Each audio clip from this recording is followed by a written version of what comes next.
All right. Now Craig, recording. Craig is here. The only words he ever said to us is now recording.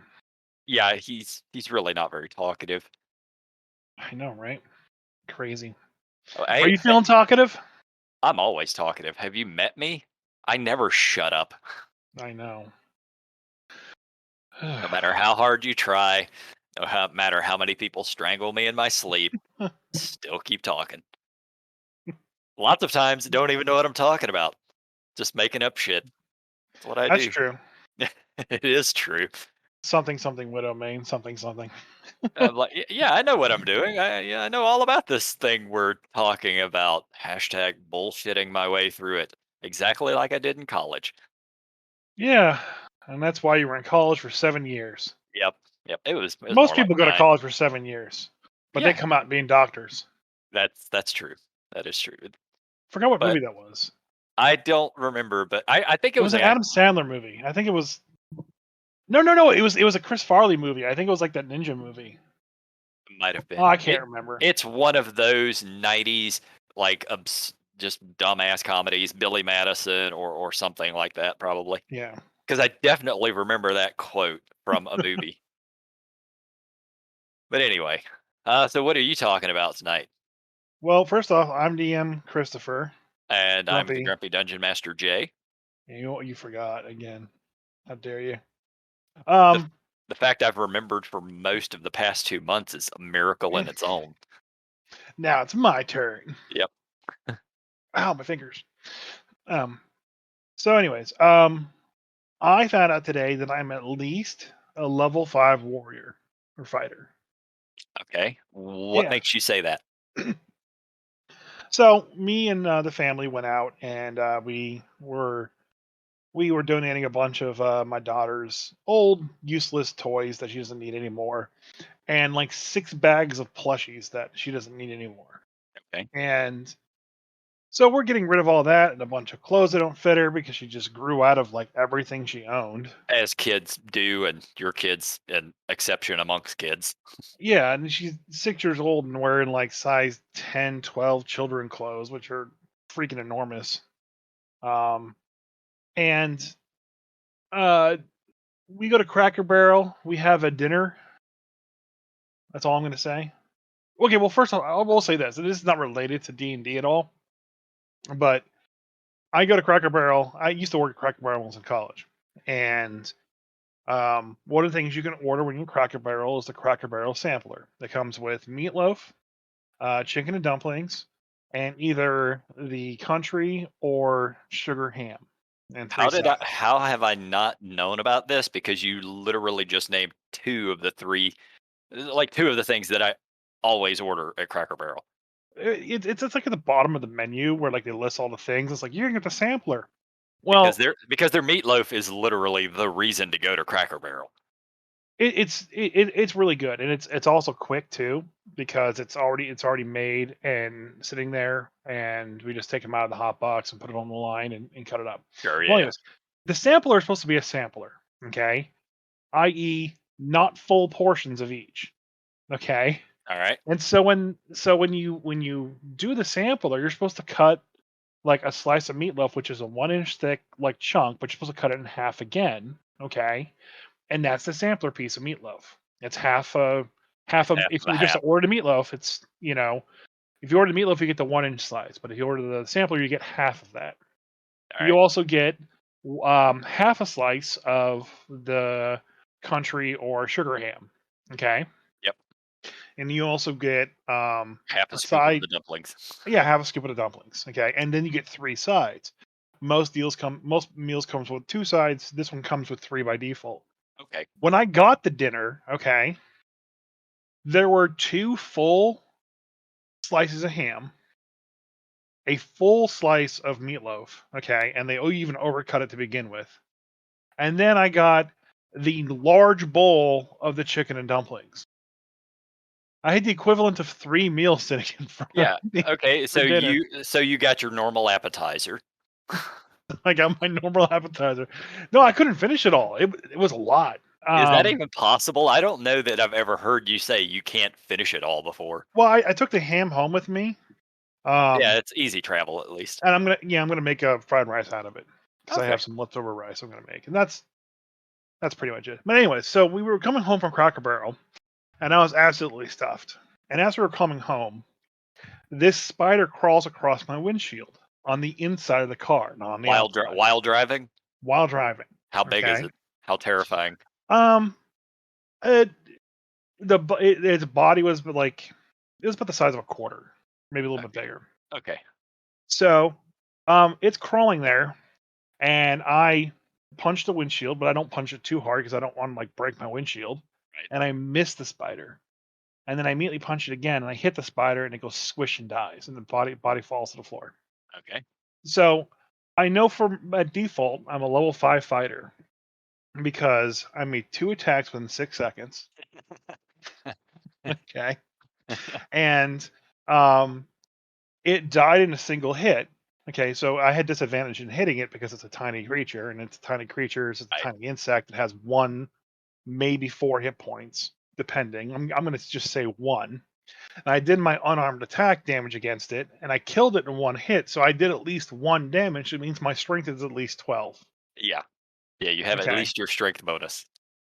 So I have at least a strength bonus. Knowing me, I probably have more than that, but I obliterated that thing with a punch, so I probably do have a little bit more. Yeah. Um, but yeah, it's nice to know that I'm at least a level 5 fighter somehow, some That way. that is good to know. That is good to know. One of my players actually messaged me like an hour or no, they posted in our group about an hour ago. You get 3 levels of a D&D class in real life. What class and subclass are you taking? Obviously Mm. for you, it's fighter. Yeah. Well, I mean, if I get to choose, I'm picking mage. Thanks. Well, you mean wizard or sorcerer or bard or Any caster class, honestly. yeah, I would choose wizard. I'd take 3 levels in wizard immediately because just the having the access to magic spells is far greater than any power source we could have as a martial yeah. Yeah, person. that's why I thought it was kind of a bad question in truth, because literally any spellcasting class, at least yeah, when dealing with real life scenarios, is just going to be a better option. I'd Um, probably go sorcerer. That way, I don't need anything yeah, weird to cast you my don't have to. spells. I Yeah, just you could just do it. I went with wizard because you know me, I like variety of things. So, yeah. I didn't really care what subclass because all wizard subclasses are stupid anyway. Uh, But just access to magic. That's really all that mattered. hmm. Yeah, at level 3 though, the subclasses don't really matter. Like I'd say for anyone, it doesn't really matter that much. I mean, it's a pivotal part about choosing your class, Yeah, but when it comes to like, oh, our reality is going to shift. What subclass are you? No one cares. yeah. It's not going to affect that much If things. if you're level 20, Oh okay. yeah. Yeah, then subclass matters a hell of a lot because I mean, just from the D&D 5e rules, you're going to get almost as many bonuses from your subclass as you will from just your standard class at level 20. Yeah. But that is an interesting question. Yeah. So, I mean, when it comes to wizard subclasses, is there really anything worth taking? I mean, I would I have guess the I'd have to one that pull lets out the you do book arcane and look. recovery. Yeah. Um yeah, there are definitely differences, but there's I don't think there's anything massively different between the wizard subclasses. Because the literal point of playing a wizard is just to have access to all those spells. That's really what you're going to be focusing on. Everything else is just a little extra icing on the cake. You know, it's not like Yeah. the difference between an arcane warrior and a battle master. They're not. You know, those are very very different.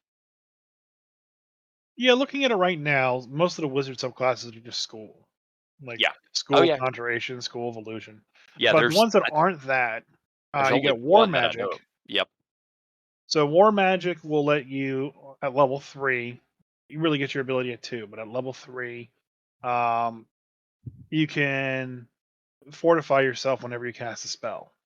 Yep. Get you a couple extra So hit points. It's not much. yeah, not even extra hit points. You just get bonuses to your AC.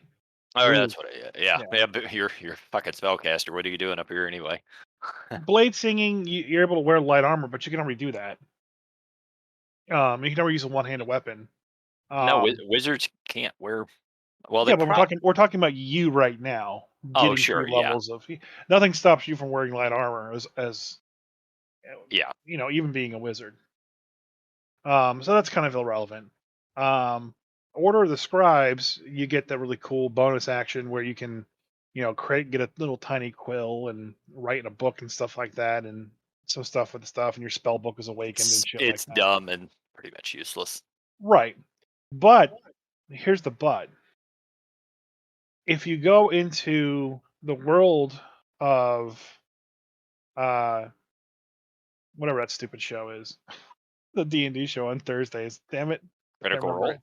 Critical Role. If you go into the world of Critical Role, Excuse me. you then have the graviturgy and chronorgy magic. Ah, yeah. All right. Chronomancy.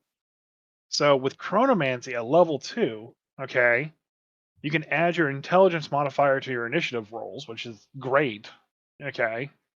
I'm sure there's some real world application about using your intelligence to get up early in the morning. But but you can use your magical abilities to exert limited control over the flow of time around a creature. So, as a reaction, after you or a creature you can see within 30 feet of you makes an attack roll, an ability check, or a saving throw, you can force the creature to re-roll.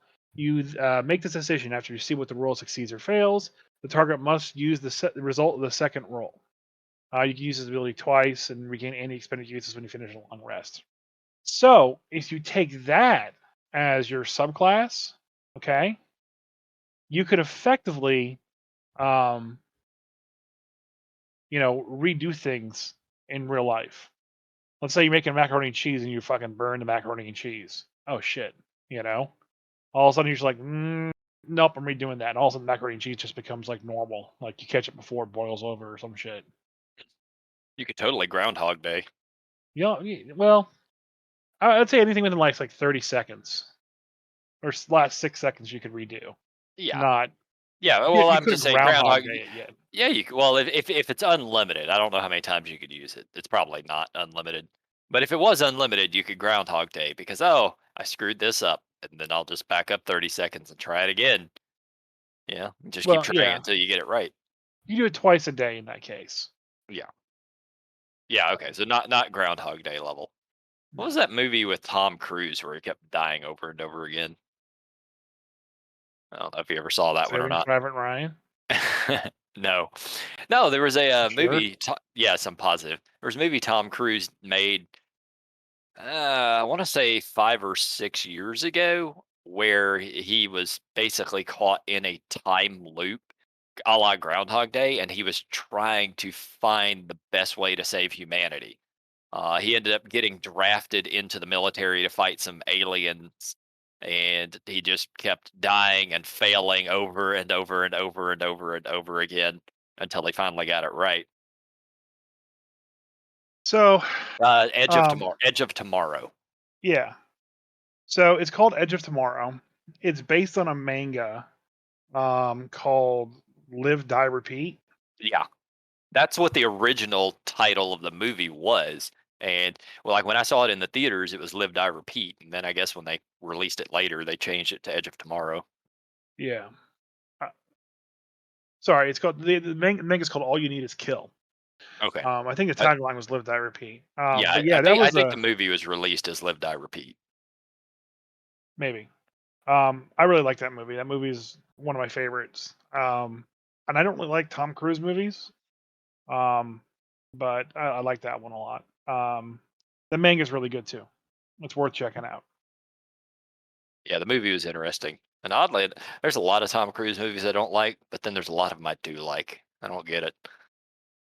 I mean, he knows how to put on an action film, like a Yeah, he good does. DM. Yeah. And the good DM, it doesn't matter what he's running. You're gonna have a good time. Plus, I loved him in Tropic Thunder. Old fat Tom Cruise. Ah. So, did you play any D&D games this week? No, we did not. We ended up having board games because people were out of town for Thanksgiving and all. Man, same thing happened to me too. I couldn't play any games because of Thanksgiving. Yeah, holidays, it always kind of screws up D&D weekends, man. It's the worst. Well, what's worse about it is too is like I had this week off. I'm like, yeah, I'm gonna get so much done around the house. I'm gonna be able to do the things that my wife keeps, telling me I have to do. It's gonna be great. And then like I get none of it done. Yep. And And now she's yelling at you and you're sleeping on the couch again. I was like, I was doing gonna write all the stuff and get all this prep work done. I think I saved one map and didn't do anything else the entire time. So Yeah. I'm gonna scramble on Friday and Saturday to get everything done and ready in time. I mean, that is there a DM out there that doesn't do that? Because I'm sure there is. I know there are, but I don't know any of them. Like every DM I know is just like us. It's like, oh, we're running on Saturday. Friday rolls around. Let's actually, put some work in. I mean, do you really want it any other way? Do you really want a well thought out process, or you just want just to wing it anyways? Yeah, actually, I think we do know. I think our buddy Panda, because he runs so many games as it is, and He he runs seems. one. I thought he was running. Well, he used to run more. Either way, I'm pretty certain that Panda puts in a lot more time than we do.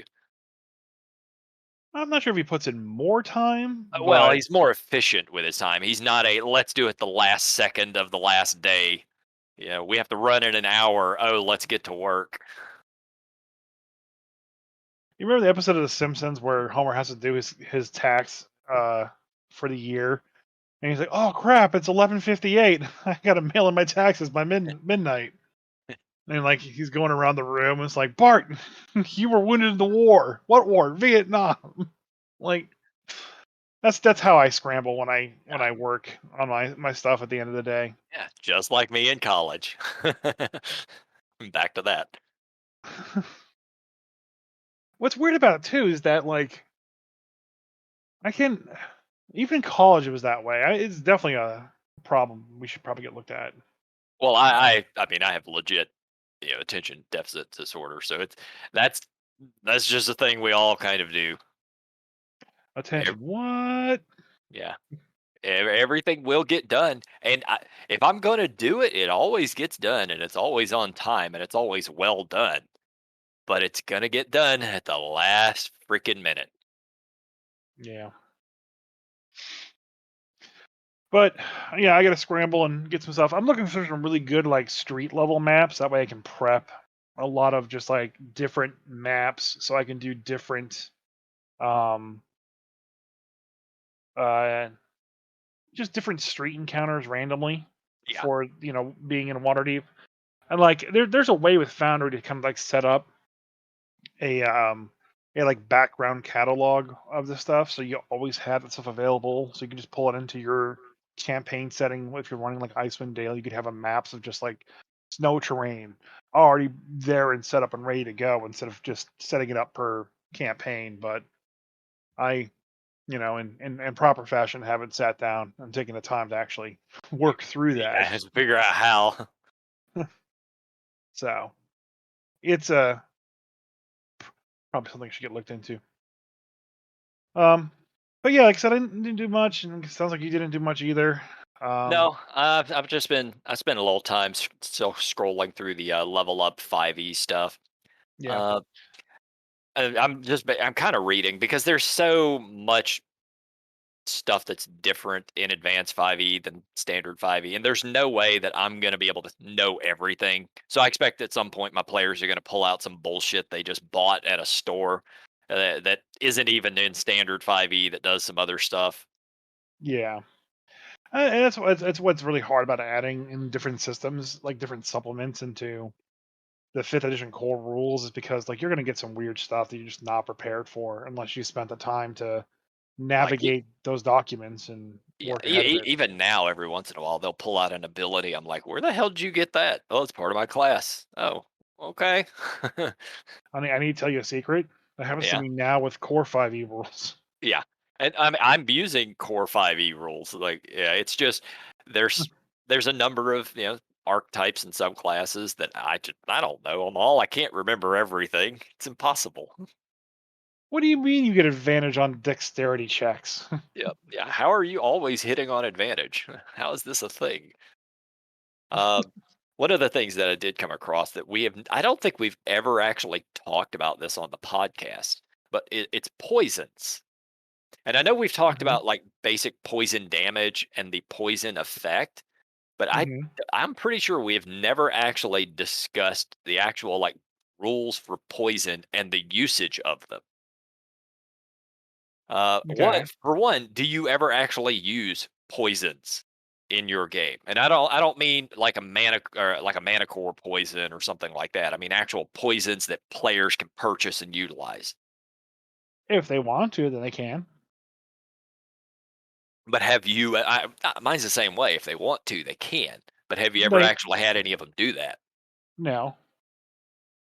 So simply because of that, like I've never looked into the rules on poisons. I didn't really know much about it in 5e. I remember them a lot more from earlier editions because I played characters that utilized them. But apparently, there are four different poison types. There's contact, ingested, inhaled, and injury poison.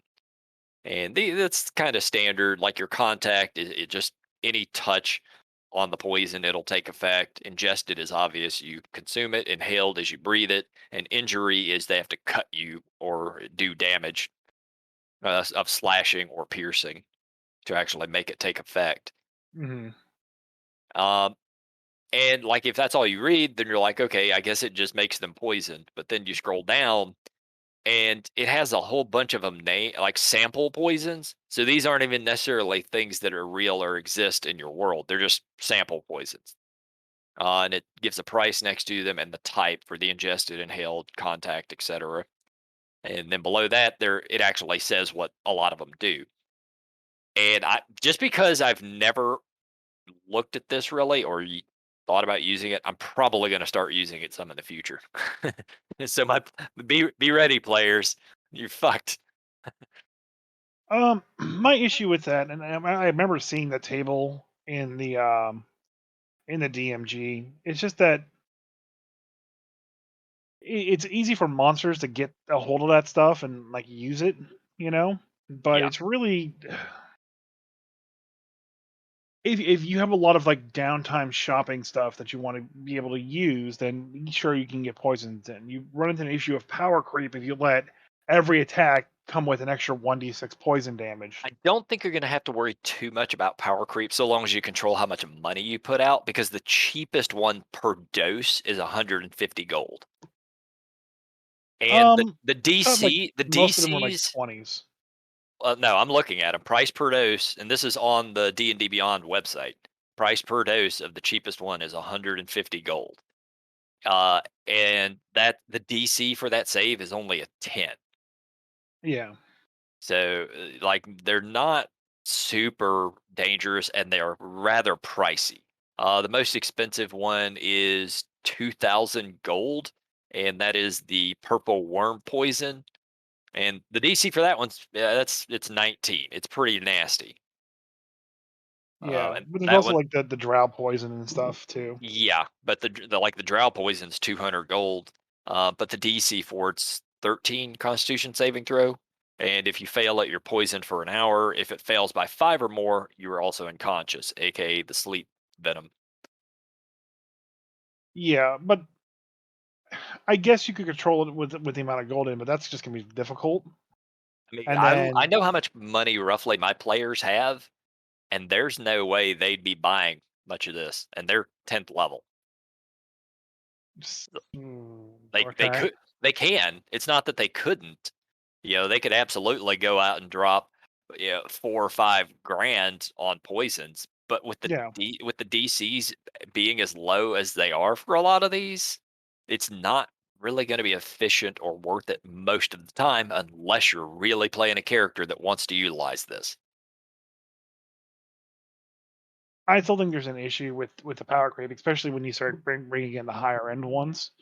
Um, if I remember right, if you use the coat poison, it only lasts for one attack, Yeah, it's basically the injury ones would be one. You hit one time, it's gone. You get one use of it. and then the ingested ones and like the contact ones, those are harder to kind of get in Yeah. play unless you're doing a lot of role play and stuff like that. Yep. But they really like you kind of expect someone to get poisoned and like be out of commission or out of contact completely. I prefer more often than not than basically just having the poison attack itself, just apply the poison condition and just ending there. That's yeah. I'm not a fan of that. That's just underwhelming. It's not It's very underwhelming. I mean, it's yeah. the Eh. poison condition's rough, man. Yeah, I'm aware it's rough, but if all I've done is if I've spent 1,000 gold to just give something the poison condition, that's No, more. I'm talking about more of monsters than I am players, because Oh, okay. players don't really need anything extra. In general, okay, yeah. In general, I'm gonna agree with you. Monsters, unless it's like a named NPC or something specific, yes, most monsters shouldn't have these poisons. Unless you're a dark elf, then you should have drow poison. But even then, you're gonna kill the players with that. DC 13, poison for an hour, and you have to fail by 5 or more. You have to fail basically DC 18, or I don't like a DC 8 to be put to sleep. I'm not saying every drow should have it, but if you're in the Underdark and you come across a dark elf hunting party, they're all going to have it. That's just sort of the nature of them.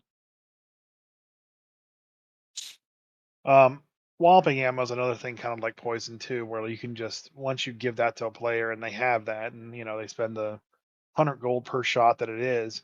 That DC 10 is it's not hard to beat, but when you do actually beat it, it can mess up a Yeah, monster. yeah. I mean, yeah. Look, DC 10 is not super difficult, but sometimes shit happens. I mean, I'm playing a cleric who has a pretty reasonable constitution bonus just because of high con. But yeah, I managed to roll like a 3 the other day. So still happens. Yeah, getting hit with a walloping ammo while you're a dragon flying through the sky. So what is walloping ammo? I am not familiar with this. DC 10 dex save or strength save, I think, one of those two, and you get knocked prone. Oh yeah, that would suck for a dragon. I would Right, probably it's not going to ever fail. yeah. Near Yeah, possible. yeah. I mean any dragon who gets hit by that fails that. That's kind of ridiculous.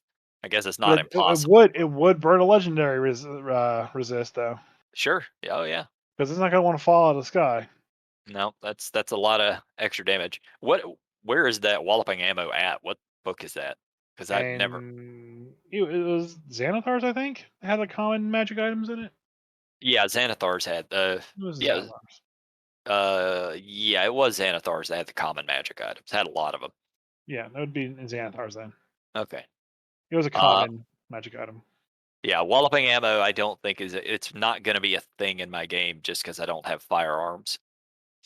No, you could do it as an arrow, uh, blow dart, uh, Walloping ammunition. anything that could be a projectile. Javelin. You get a walloping javelin. It's a javelin with a boxing glove at the end. You throw it. Oh look, I'm Harley Quinn. I'm actually looking this thing. Yeah, okay, it was in Xanathar's. I was right for once. Yeah, good job. Ammunition packs a wall up. A creature hit by the ammo must succeed on a DC 10 strength saving throw or be knocked prone. All right. Yeah. Yeah, no, I love the idea of an arrow with just a boxing glove on it, like fucking Green Arrow from the 70s. Or Green Arrow from, I don't know, any Or, other yeah, time that he's been yeah, around. or Green Arrow literally now. There's a the fighting game they have for DC right now, Injustice and Injustice 2. Yeah, Um, I played a little bit of the first one. there was a line, I think it was one of the movies that they released along with the game. Um, and it was Harley Quinn mocking the Green Arrow because the Green Arrow had basically saved her and brought her back to his lair. And it was like he called it the Arrow Cave or something like that. And she's like, Why don't you call it the Quiver? He was like, such a better name. Damn, it is really good. Yeah, it's like the line between Peacemaker and the Deadshot in the second Suicide Squad film, Yeah. where they're having a pissing contest, and then one of them says something, and they're like, "Damn, that is really good." But yeah, Speaking of things that are really, really, really good, um, I found out today that uh, Keith Baker. Do you know who he is? I know the name for some Okay, reason. he's the guy that created Eberron. Okay, Um, yeah. Okay, I've seen his name on the books. I think is I why I don't know it. believe that he has anything to do with the 5e release. I'm not 100% sure on that. Probably Um, not, but I don't Probably know. not given the current track record for WotC this year. Yeah. Um, but he is releasing a Eberron source book on DM's Guild this week, and essentially, it expands the content for Eberron. Um, uh, the book is split into two parts. The first is called the Library and covers topics that are of interest to both players and DMs. Includes new character options. The second section of the book is called the Vault, where you explore distant lands and deeper secrets, including demon cities, and it contains new monsters, new unique spells, and a lot of other Eberron specific materials. Okay. So I'm looking forward to Yeah. that. So anybody who plays Eberron, that sounds like a winning pickup right there. Oh yeah, Yeah. it's gonna be good. Yeah. It's gonna be on DM's Guild, and you can buy the physical copy of it as well. So I may actually buy the physical copy of it. I really want to play Eberron. I just don't have the time to sit down and read and research Eberron to the degree that I need to know it. Yep. So Yeah. unfortunately, that's kind of where I'm stuck on that. Like I'd like to do it, but I can't. Yeah, Uh, Eberron. Okay, so and this is the thing that I remember when it took place. Like it came out in third edition, and it was a winner among over 11. I actually just pulled it up on the Wikipedia because I remember this thing, but it was the winner among 11,000 submissions to the Wizards of the Coast Fantasy Setting Search back in 2002, and he apparently won $100,000 for his contest submission. And then like I knew that after that, WotC basically got a hold of it and made it into a legit setting. I'm sure they utilized him a lot during the process for the third edition one. Where the hell they're at now, who knows? Like I actually own the third edition book, and I've never read it. I've flipped through it and I've read a lot of the spells and I've read stuff about the Warforged because that's where the Warforged were. That's where they came from. Was that setting? Uh, but like in third edition, for Warforged to be healed, you couldn't heal them with standard magic. They had a separate type of healing magic that could be learned. I think it was wizards who actually learned it. I'd have to go back and look. But he's so it yeah, looks like Keith Baker is credited as a lead designer in the fifth edition book. okay, Um, so is Jerry Crawford and James Wyatt. And that makes sense yeah, that they're on there, but they're probably more like producers at that role. mhm, And then when it comes to just developers, those are people who actually develop the content. Keith Baker's on part of that. It's just Jerry Crawford, Dan Dillon, Mike Marles, Christopher yeah. Perkins, and Ben Pearsor. Yeah, I'm sure So they just paid him a nice fee to be around and ask him questions about things if necessary.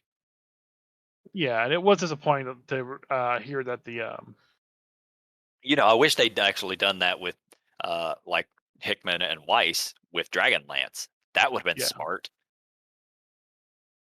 but apparently they don't give a shit about that. But Yeah, yeah, I'm not sure about that. I knew that the guy who created Spelljammer too, or at least designed Spelljammer initially. Oh was yeah, not contacted at all for. yes. Yeah. Drawing a blank on his name, but he was one of the early designers of D&D. He'd been around forever. But yeah, like Eberron's kind of a cool setting. I've never had the opportunity to play it. As I said, I've got the book, still have never read the whole thing. But I know that's where the Warforged came in. That was when you started seeing and hearing a lot more about, like not spelljammers, but airships. Because airships, they kind of were around before that, but it really wasn't popular in D&D. It wasn't a major thing, and then Eberron pops up, and then fucking airships everywhere. Well, All I these, mean, it works there too because it's got like that pseudo technology kind of yeah, aspect to it. it's almost Victorian era, like as far as the setting goes. It's almost sort of steampunk while being very fantasy. Yeah.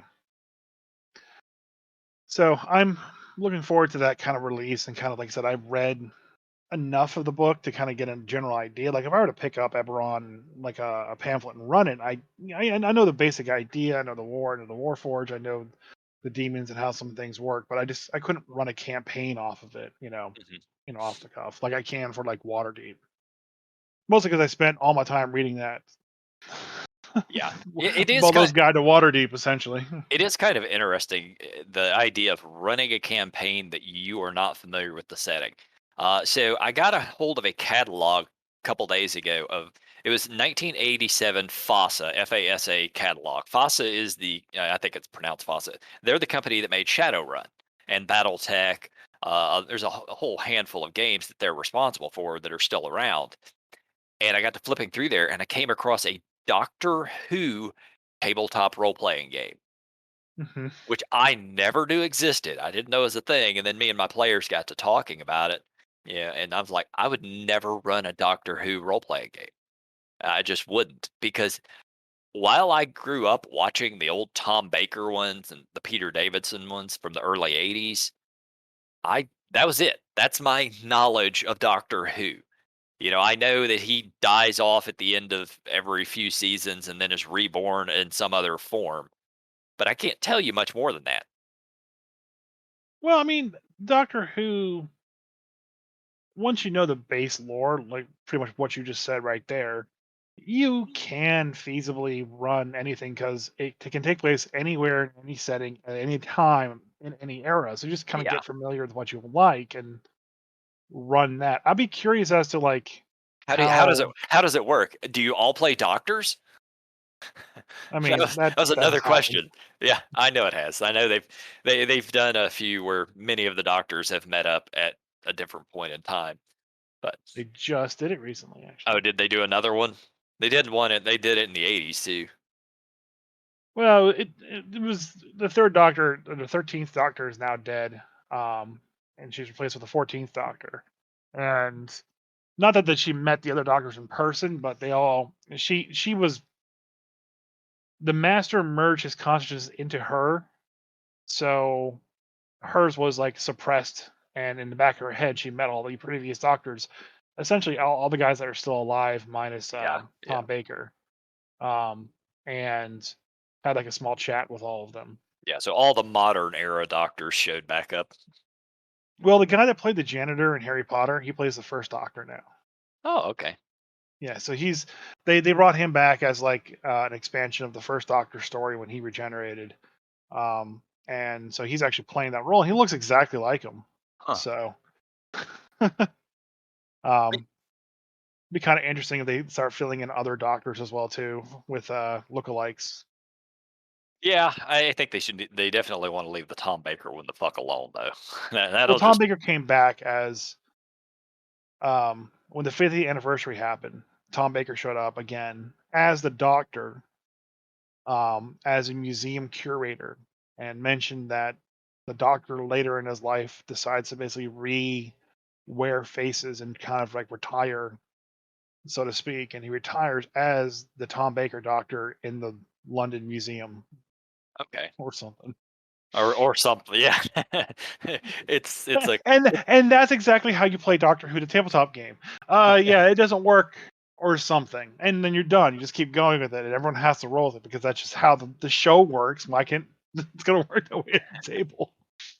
And there's a Monty Python role playing game too that I they know. just released. My player Mike, he was very close to actually getting in on that, and then just decided not to at the last minute. And it's for the same reason I wouldn't have touched it. One, I don't really have time, and two, how's that even work? Like it really is more of a matter of just he'd be buying this thing and never be able to get the players to actually sit down and play it. Like I'll One I could tell is there was a seriousness and silliness scale, yeah, and as you played the game, that scale shifted. Okay, and that changed the size of the die. And when you change the size of the die, the results of it, get greater or worse depending if it's serious or silly. okay, So, there's monster stats and stuff like that too. So there's got to be combat of some kind. yeah. There's a lot of role playing games. We actually found a Masters of the Universe one the other day. I didn't even know that was a thing. I had actually looked for that one before and couldn't find it. But apparently Yeah, they made one long time ago. and that's the thing about the fifth edition system is it's so pliable to other systems as well too. Yeah. Like you don't really want to get rid of it or replace it because it's going to be there for a while, and you can take it and as a base and then just make modifications. Because even the Ouroboros one that I backed, Mhm. it has a different magic system. Like you can take out the 5e magic system completely and use their magic system instead. Yeah. And that sounds kind of daunting at first, but once you kind of learn that magic system, everything else plays the same. Yep. You just have to learn one tiny new piece of data, Yeah, and the everything else is 5e cool. the 5e system, I bitch about WotC all the time and I complain about things, but we've said it on here several times. The 5e system is very clean, very efficient, and works very well. So let's get rid of it. Yeah. So let's get rid of it for 6th edition. No, I don't think they're going to, honestly. I'm fairly sure they're gonna just stick with the system they have. They'll make some changes here and there, obviously on yeah. Uh Yep, advantage. Well, I don't think they're gonna touch advantage or disadvantage, but uh yeah, they'll change a lot of the classes and how things work here and there. Yep. I trust WotC wholeheartedly. They'll never reprint the reserve list. Yeah, that's why literally everything on the reserve list is down 50% except for the Power 9. That's that's an in-universe joke for the rest of you. Yeah. Yeah, for those who don't know anything about Magic the Gathering, it's shitting the bed right now. So because of the company Wizards of the Coast. But anyway, yeah, back on sort of on the topic of running settings that we're not familiar with. Because you remember a good while back, I tried to run a Star Wars campaign. Hmm. Part of my problem with running that campaign is my lack of familiarity with it. And it's not that I couldn't run the campaign. I did run several adventures in it, and I know well enough. But it always felt weird running it because I know at any moment one of my players who has read all the fucking novels, read all the comics, is going to call bullshit on something. And whether or not that's true, that's how it felt to me Hmm. because I know the Star Wars movies. That's about it. Yeah. I read a bunch of the comics growing up in the '80s, but I don't know anything about the Dark Horse ones. I've never read a single Star Wars novel, of which none of them are legit anymore. And other than a couple of like the Knights of the Old Republic games, that's my knowledge of it. Well, you gotta look at a system that is that grand, and you have to compartmentalize it in a way that makes sense to you. Okay, Yeah. you're not gonna have Darth Vader show up and fight your party. Okay, Some because DMs would, but I will not. I don't. I never run famous NPCs. I do not right. fucking do it. I don't even do it in D&D. There will never be a Dristu Urden showing up in my fucking game, even if I'm running Forgotten Realms. It's Oh, my not that wife he would be isn't sad. it's not that he doesn't exist, but I don't want the pressure of me running this NPC that everybody's super fucking familiar with. Well, it's more that like you don't need to know things that happen in the movies and the side books and stuff like that to any degree. All you need to know is like what is Tatooine? Mhm. What is Tatooine? Tatooine is a planet, That is where all the scum go. It's in the Outer Rim. I know that much. okay. So it's a desert planet in the outer Yep, rim that's full of scum and villainy. yep, Okay, so you know the basis of it. So you do your DM due diligence and you find a bunch of cities. Like you find that Mos Eisley is the main starport down there. yep, So now you know you can do a gangster thing in Mos Eisley. You know, and that's as far as you kind of go. And you can break it out from there. You can have your crew then go from there to Coruscant, and now you're in the middle of a city. There's thousands of layers of cities there.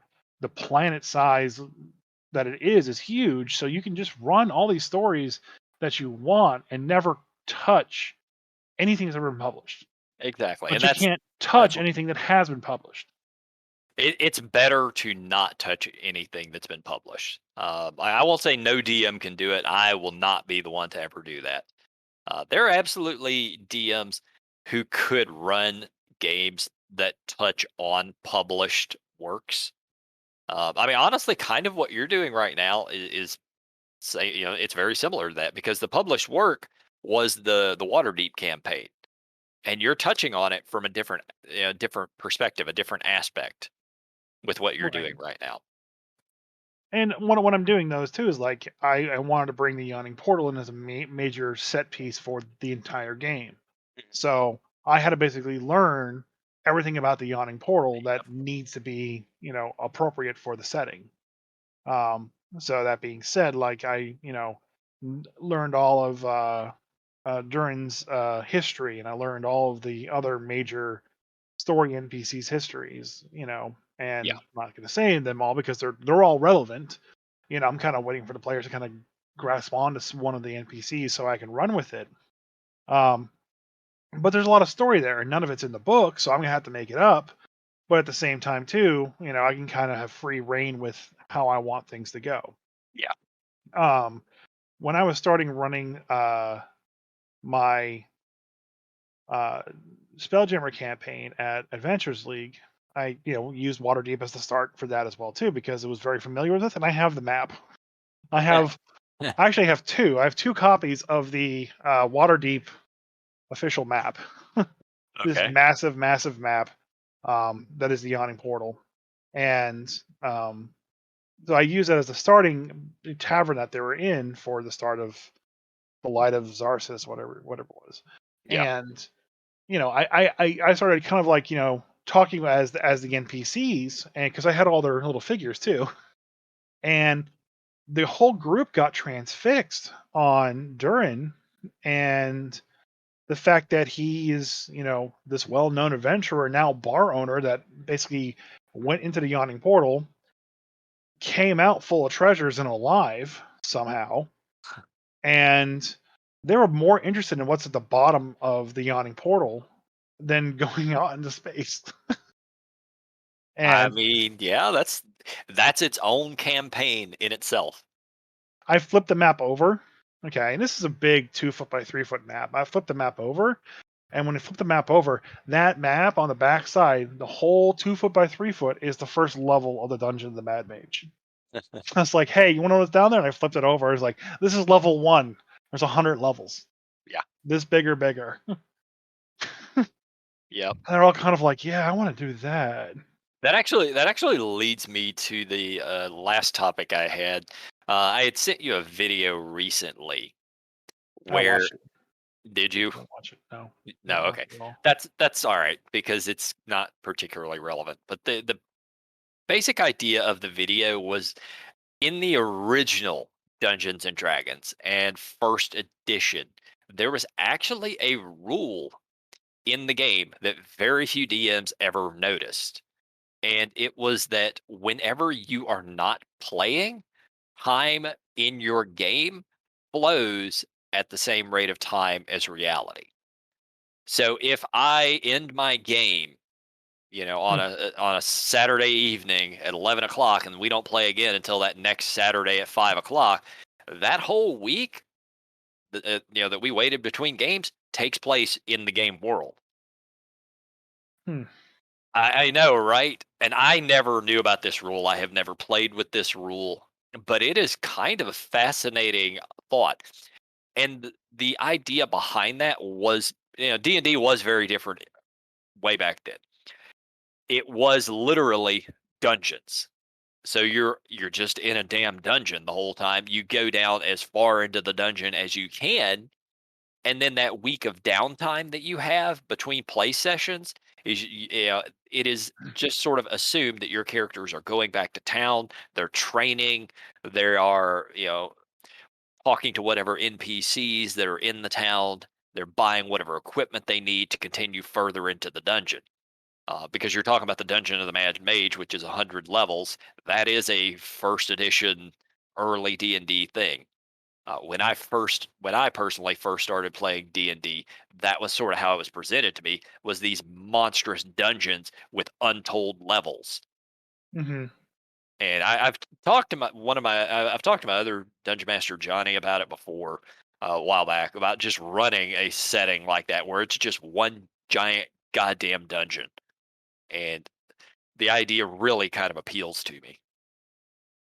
I mean, that works too. I mean, what worked well with first edition because like didn't like you take days to recover like normal hit Oh points. yeah, yeah, yeah, yeah. If you didn't have clerics for healing, it was you healed 1 hit point a day, I think. Yeah. Now, mind you, the hit So point totals were lower, but even a high level fighter could have 50 or 70 hit points. So that's a lot of days. yeah. So you would need that downtime, and that it kind of works at that point. Yeah, From that perspective. There's also the hardcore rule for fifth edition, which is short rests or long. take Yeah, yeah, yeah. take Yep, 8 hours, or essentially long rests, and long rests take 1 week of downtime. yep. And I love that rule. I really do If I was because if I was running the dungeon setting, I would absolutely use that rule. yeah, because it makes it feel like you're actually a person and not this like invincible hero Yep. like who just got bit in half by an alligator, but all you need is 1 hour. Just go, and the bite just like reforms itself. Yeah, you just managed to fucking heal up within an hour without utilizing any magic spells or anything. Seems I seems mean, like and then we bullshit we to we me. discussed that how it's like it's not really hit points. It's more like stamina to It's avoid the fatigue, serious yeah. injury. Yeah. Kind of a Um. combination of it. Yeah. A combination of it. Um. But like, I really like that idea of needing to spend days to basically recover from a massive dungeon Yep. because otherwise you're gonna just burn yourself out too quick. Yeah. Um, that's kind of what I want from like my homebrew world is like kind of have that level of taking time. Like every time you go to a hex grid, you need a week's worth of time just to kind of like cover this one area of 1 mile space Mhm. thoroughly. And also basically have time to sleep and hunt for your resources and gather your resources and make your camp and all that stuff versus, oh, we're gonna take a long rest here in the middle of the road Yep. and we're fine. Everything's fine. How are Yeah. you? Nothing to see here. Uh, yeah. One of the other things that was mentioned in that same video, and this was also kind of an early thing when you're running those dungeons, it was designed kind of that way so that people could just hop in whenever they wanted. Yeah. Oh, you've spent this week, you went back to town, you refilled. This one player can't make it, so their character had to run off and do something else. But Steve's here. Steve gets to play this week. Hi, Steve. And then Steve makes his character, joins the party. Like Um. the idea was just sort of mix and match whatever players you could get and Yeah. have them fill in. That'd work well for Adventures League. And it was Darkest Dungeon? That's kind of like that same concept. Yep. You kind of get in there and do a dungeon, and then like you leave, and like, all right, you're insane. You sit here for a little while. I'm gonna take Steve. Yeah. Yep. Yeah. There's a video game. like that. I think it is called Darkest. Dark. Yeah, Darkest Yeah, Dungeon. yeah. Yeah, that's right. Yeah, I know yeah, what yeah, I that's said. right. I know what I said. Yep. I had to think about it, but yeah, that's is that it? Mm, I've been playing it recently. no, you haven't. Yeah, I have. Oh. Well, anyway, but yeah, the idea is, your character gets hurt when he goes down into the dungeon, and then you just have to make him sit down for a while. And uh, that one, the problem is madness. So you end up having to send people to like the sanitarium for a little while, or yeah, some people they just like to drink it off, so they go to the bar for a week. Sanitarium. But yeah, I kind of like the idea. One of my problems is I have so many goddamn campaign ideas running around in my head right now, and I want to run all of them, and I Well, you don't. need to quit your job and just become a professional DM person. Yeah, yeah, that'd be nice. That would be. You're not going to get any money for the first 50 years. Yeah, But it'll take a good. I'd have to just do 7 days a week, just streaming on Twitch, and then pray to whatever Twitch gods are out there and D&D gods that I could actually somehow get paid to do it. well, there is a start playing dot games. It's a website that you can go to basically I was gonna say whore yourself out, but hire yourself out as a DM No, professionally. you had it right the first time. Yeah, I did. But you can get in there and like you say how long you've been DMing for. My name's Um, Jay. I've been DMing for 30 plus years. um, so here's one with a guy named Ben, who's a professional voice actor, writer, and game designer from the UK. You can hire him for $20 an hour per person. Oh, okay. 20 bucks an He's hour. running I mean, that's not he's running an Aliens new Appalachia Colony game and a Cyberpunk Edge of Night game. nice. Okay. Yeah, I and he's mean, on 20, Twitch. yeah, 20 bucks an hour is nothing to sneeze at. No, 20 dollars an hour times 4 to 5 players. Oh, yeah. Okay. That's actually good money. Mm-hmm.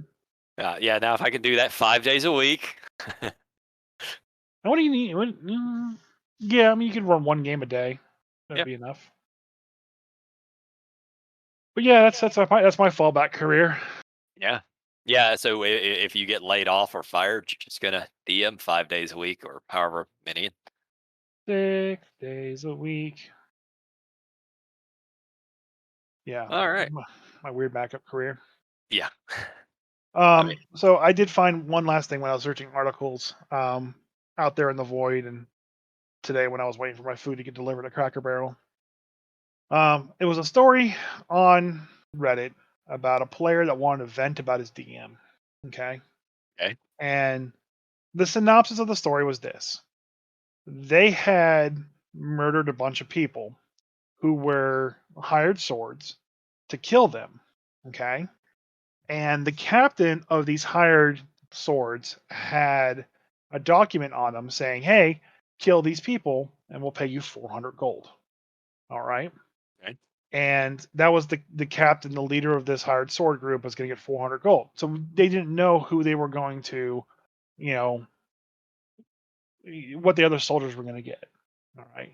All right. So the rogue who had forgery skills. He had a forger's kit and in proficiency and everything he needed, including deception. Um, Forged the document multiple times so he could give it to each of the widows of the people who um, went and basically died trying to kill them. Okay.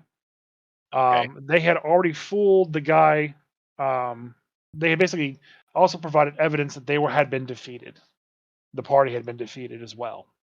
So when the widows would go to collect, they could basically collect the 400 gold each. All Okay. right. Okay. So the DM had him roll to basically do this forgery, and he rolled something like an 18, and then had like a plus 8 or 9 modifier on it. Okay. plus So 9 modifier on yeah, it. so So really really high. Yeah. he had a 27. So one of the widows was able to roll. He had each of the widows roll to see whether or not they could detect that this is a forgery. And one of the widows rolled a nat 20. All right, these are commoners. Yep. So what happens? Uh, Nat 20 in my game is an auto success. The actual Okay, ruling, I don't believe is the case. I would have. I don't know what her modifier is, but it's probably not a +8. plus 0, she's a commoner. Yeah, So you would let this widow automatically detect that this was a forgery. I would make her suspicious of it for sure. Yeah. Okay. Um. Well, the ruling is, skill checks don't have an auto success. Yeah, I know. I Okay. know. That's the actual. All my players know that I do the Nat 20, so it's not an issue. But So, yes, but I would agree with you too. Is like even on a 20, she'd be suspicious yeah, because she is she's only still a 7 away. commoner. Yeah, so But she's still suspicious, but she's going to buy into it because it's still in her favor. yeah, that's true. Yeah, she might Um. be suspicious, but the fact that she might net 400 gold, she's going to be all Right. right with it. But the DM basically had her just like you did auto succeed because it was a 20, which I would call bullshit as a player in my case. But then again, if it was session 0 that was going to be the case, which in this case it wasn't, there's a lot of strife that happened between the players and the DM because you had this player who got an amazing role and basically did some really good positive things and had his role basically negated by a 5% chance. Right. And the funny part about all this is, he just wanted to vent, because he felt like it was this victory was taken from him. And I agree that it was. And he said he was going to talk to his DM in the future about, not letting 20s be auto success or if that's going to be the way moving forward. They're going to have to adjust their game plans. Yeah. So what the thread devolved into, though, was the best thing on the earth, though. The thread devolved into, well, since your DM lets 20s on skill checks be auto success, let's figure out some other things that would be auto success in his world. How about you do athletic checks to jump to the moon until you reach 20, and then you can jump to the moon? Yep. Yeah, and we've had this discussion on here a number of times. There are yeah, while I do allow nat 20s as auto successes, I also will tell players there is no possible way. You're never going to seduce the dragon to sleep with you. You're never going to jump across the 1,000-foot, you know, chasm. Like there are just things that are impossible. Well, I The mean, the this forgery is the commoner's jumping to forgery the moon, though. yeah, the forgery is not one of those that's just flat out impossible. But if my players tried some shit that just cannot be done, then I'm gonna say no. I don't care if Well, you it's got not an fair at for 20. them. They got 20. They needed success. They jumped at least to the upper atmosphere. Yeah, they're all the Hulk. Come on, But you got to be both. yeah, Um, and my it is that's the reason why the actual written rule is an at 20 is not a guaranteed success, because it shuts down any argument of that. I don't ever have those arguments because my players, we've talked about it. We all understand how it works I'd be pissed. about not being able to jump to the moon. No, well, I mean, yeah, I want to jump to the moon.